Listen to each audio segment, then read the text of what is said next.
Au Maroc, le soleil sera présent à l'est de la ligne Chefchaouen, Rabat, Tata, ainsi que sur la région de Smara. Sinon, à Rabat, il fera 26 degrés, 23 du côté de Casablanca, 21 degrés ici à Tanger, 29 à Laayoune et Marrakech, 21 à El Rachidia et pas moins de 23 degrés à Essaouira.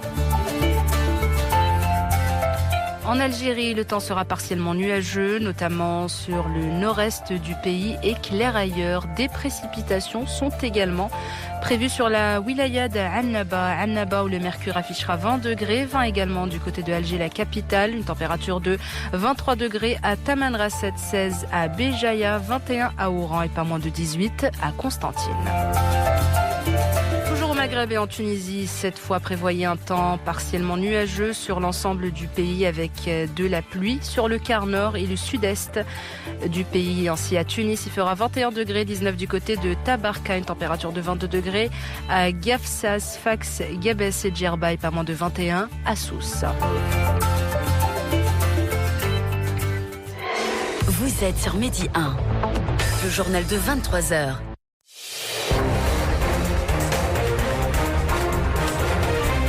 Martin Choc avec vous pour cette dernière édition. Bonsoir à tous et bienvenue. Direction la ville de Guerguerat dans le Sahara marocain en début d'édition. Une grande mosquée va bientôt voir le jour. Les travaux ont débuté ce mercredi.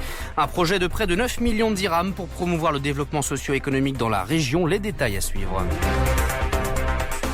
Un vaccin contre le coronavirus bientôt disponible au Maroc. Le Royaume a participé aux essais du laboratoire chinois Sinopharm et recevra des doses en cas de résultats concluants. Parmi la dizaine de sérums actuellement en dernière phase d'élaboration dans le monde, pourquoi le Maroc a-t-il fait ce choix? La réponse du chef du département des maladies infectieuses au CHU de Casablanca dans ce journal. Nous évoquerons le conflit en Libye, des avancées ces derniers jours dans le dialogue qui s'est tenu en Tunisie. L'émissaire des Nations Unies Stéphanie Williams, qui assure l'intérim sur ce dossier, pourrait bientôt quitter ses fonctions. Les milieux diplomatiques évoquent le nom du Bulgare Nikolai Mladenov pour lui succéder. Et puis du football pour finir avec cette mauvaise nouvelle pour les Lions de l'Atlas. L'attaquant Youssef El Arabi positif au coronavirus.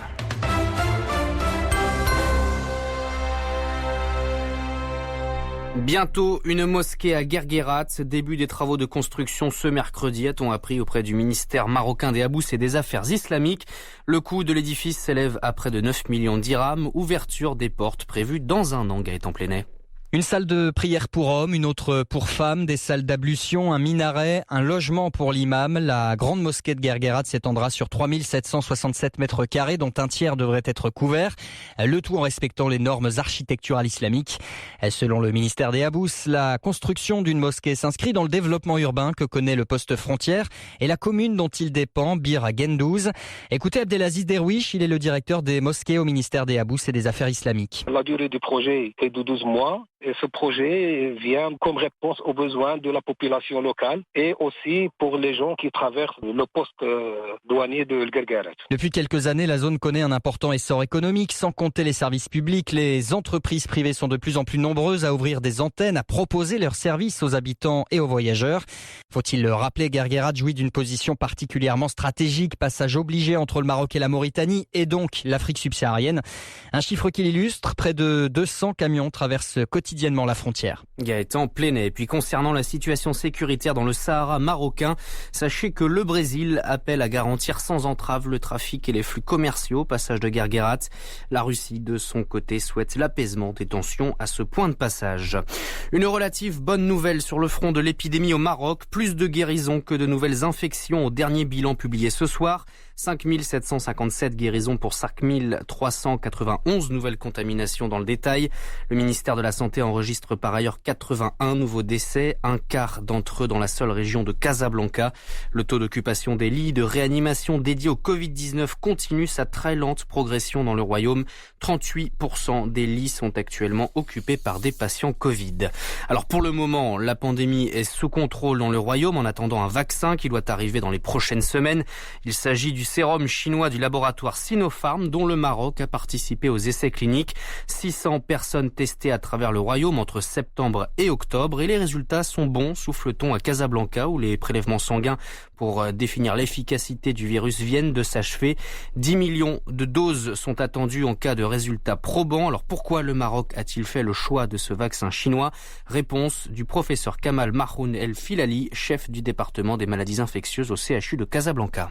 Les Chinois ont de l'avance dans cette production de vaccins parce qu'ils ont été les premiers touchés par cette maladie. Le choix de ce vaccin dépend de beaucoup de choses, mais en particulier de la technique qui est utilisée pour fabriquer ce vaccin. Ce vaccin utilise un virus, le même que celui qui donne la maladie, mais il est inactivé. On le fait passer par 2 méthodes d'inactivation pour être sûr que ce virus n'est plus capable de se multiplier. Ce vaccin, il est passé par toutes les étapes de fabrication, même si ça a été en accéléré, ça ne s'est pas fait aux dépens de la sécurité. Toutes les étapes ont été respectées. Tous les fabricants de vaccins actuellement avancent dans l'élaboration du vaccin en faisant un chevauchement des différentes phases. Et vous savez que ces phases, c'est d'abord chez l'animal, en laboratoire, puis après on passe chez l'homme.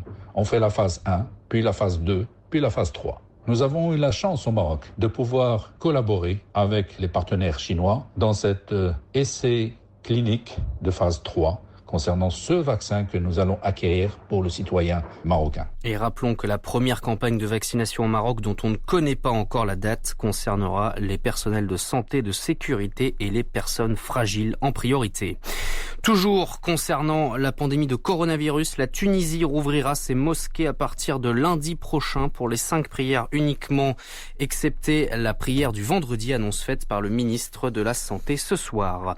Au volet judiciaire en Algérie, Saïd Bouteflika et ses co-accusés seront rejugés. Décision de la Cour suprême qui accepte le pourvoi en cassation du frère de l'ancien président et des 2 ex-patrons du renseignement. Saïd Bouteflika et les généraux Mohamed Medienne, dit Toufik, et Atman Tartag avaient été condamnés à 15 ans de prison en septembre 2019 pour avoir organisé un complot contre le haut commandement de l'armée qui demandait le départ d'Abdelaziz Bouteflika. La date de leur nouveau procès en appel n'est pas encore connue. Bahreïn, favorable à la paix entre Israël et la Palestine, message adressé par le ministre bahreïni des Affaires étrangères au cours de sa première visite en Israël depuis la signature des accords de normalisation. J'appelle les 2 parties à discuter pour une solution viable, souligne une nouvelle fois Abdelatif Al-Zayani, aux côtés de Benjamin Netanyahou et du secrétaire d'État américain Mike Pompeo, qui effectue sa dernière tournée au Proche-Orient. Hier soir, les Palestiniens assuraient que la reprise de la coordination sécuritaire avec Tel Aviv avait repris, mais pas